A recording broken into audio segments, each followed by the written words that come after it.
Okay, so when we went through products, I mentioned about additional attributes. So this is an area of the system that can be a little bit confusing, but I've got a couple of really good examples of how to use it.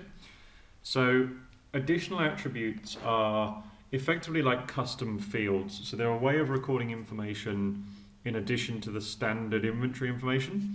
So for example, when you set up a product, Deer will want to know what's the product code, what's the description, what's the detail, so there's a few bits of detail it will want to know.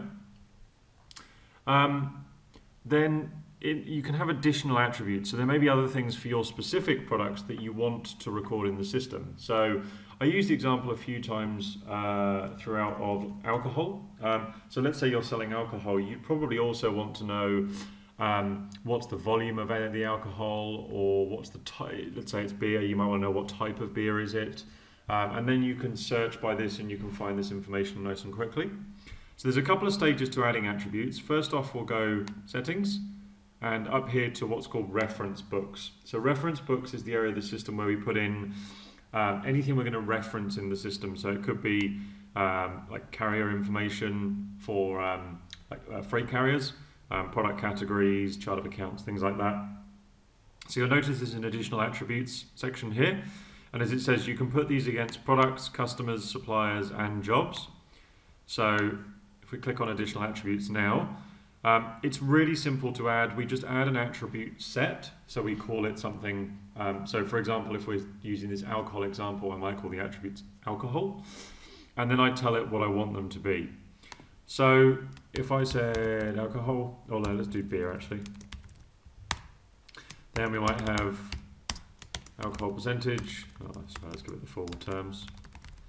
Alcohol percentage, beer type, so whether it's craft beer or wheat beer or whatever it might be. Country of origin, bottle size, no, that's probably going to be somewhere else. Those three will do for the moment. So you can see you don't have to use all of them. So the way that I would probably describe this is going to be, it's very useful for salespeople. So if someone's coming in and saying, oh, I've seen the Heineken beer, what can you tell me about it? Then here you know what type it is, where it comes from, and so on and so forth. So having done this here in the settings, if we now go back out, so if I go to inventory, view all products, then I don't think I've got whiskey, but I don't think I've got beer in here. So I'll just add a new product just to show you this. So beer 01.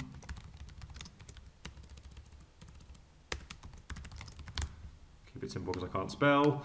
The category here, we'll just pop it under other for the moment. And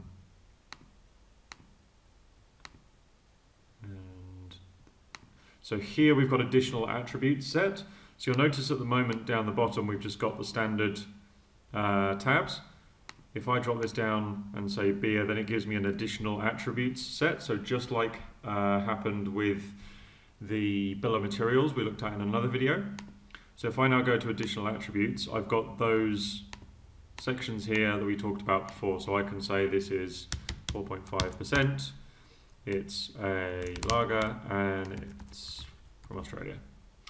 So if I save that back now, then anyone who comes in here can see those additional attributes.